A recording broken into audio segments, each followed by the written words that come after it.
All right, everybody, we got manager Bjud Black here. Go ahead, Kyle Newman. Hey, buddy, Lucas Gilbreath, 27th man today. I know he's turned some heads, especially in this past year. Can you maybe highlight, some of his progression and kind of why he's ready for this moment if it comes his way today? Well, I think that our player development people more than anything, saw some things in Lucas, over the last 18 months that exhibited, his potential readiness to get closer to the big leagues. I know this offseason, he had a good offseason, physically, mentally. And then when he came to spring training, he showed those signs of improvement and the talent more than anything to, potentially compete in the big leagues. And the more we saw him in the spring, the more he got between the lines, the more we conversed with him outside of the lines about pitching, about baseball, about where he was mentally. It started to feel right as a guy that could, potentially help us this year.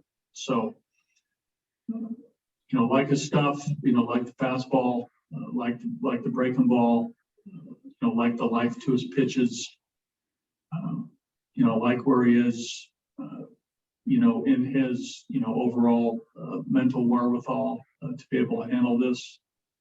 So I'm excited for him. I really am. What's his arsenal again, buddy? He's got a fastball. He's got a breaking ball. I know that there's a development right now of you can call it a changeup, but it's sort of like split grip that has nice action, in the hitting area and down below the hitting area. So those are the weapons. And finally, for you, buddy, I know you love debuts. Should a debut for Lucas come to fruition today, what would that mean, especially in his home stadium? So yeah, I think it's great stuff. I think that we saw it with Kyle.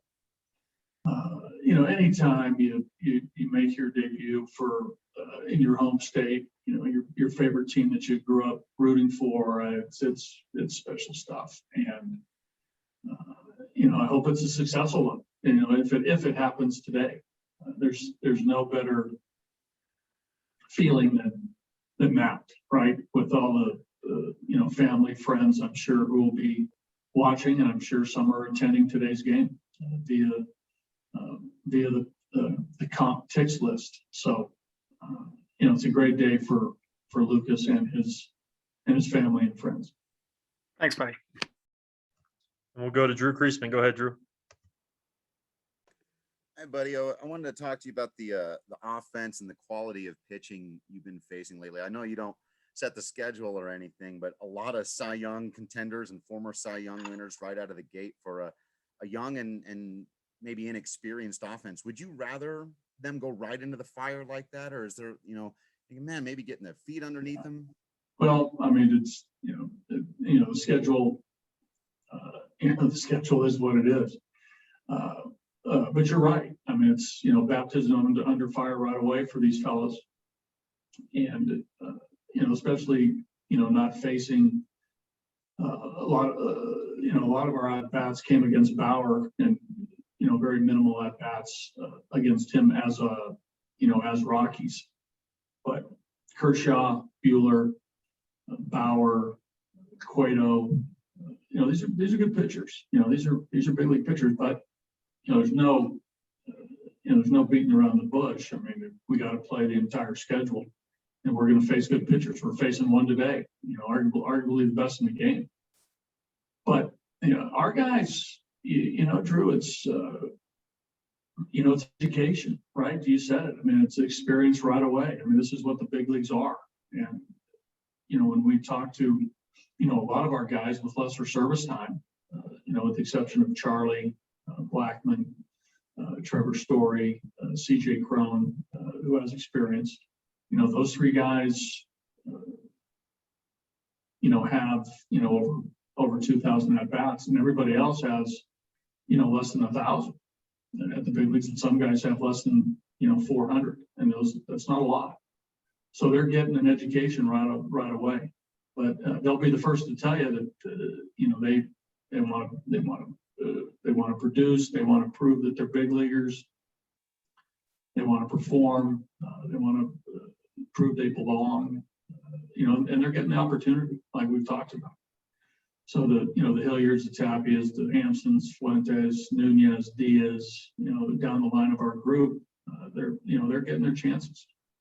And hopefully over time that they prove that you know, they're validating themselves as major league players. But you know, we're going to play the schedule. The schedule is out there in front of us, and we're going to play it every day. And we expect to win. You know, today, even though it's against DeGrom, I know our guys are going to come out there and battle. And he's a good one. We're going to be challenged with with his stuff, with the velocity, with the fastball, the cutter, slider, the change. You know, his repertoire and how he pitches. It's going to be a battle. We need Chichi to hang in there with him, and hopefully we get a couple knocks here or there, a couple key ones, and we play defense and we come out on top.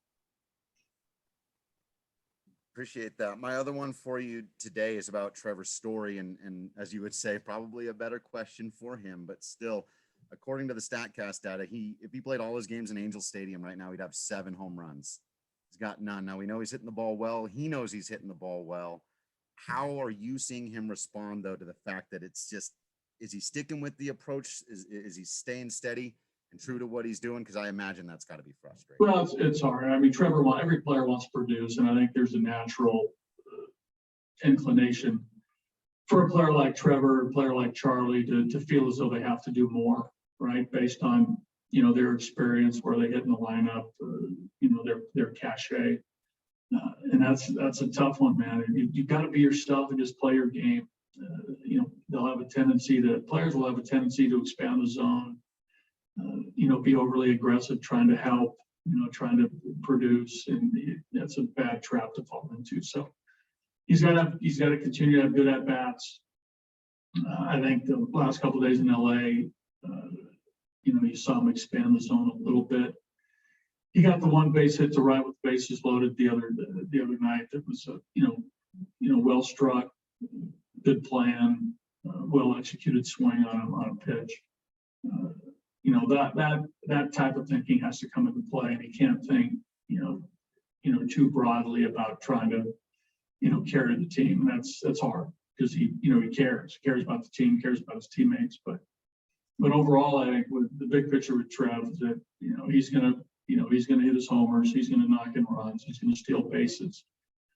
It's just been a little, you know, so far for him, it's just been a little disjointed. He's hitting a little bit of tough luck too, like you mentioned. I can't remember the exact game, but he had 3 line drives to, I think it might have been against the Diamondbacks, hit 3 bullets to center that were caught, and the 4th one he hit off the wall in center field. But, you know, he's just got to hang in there. His production will come. Thank you, buddy. Yeah. All right, looks like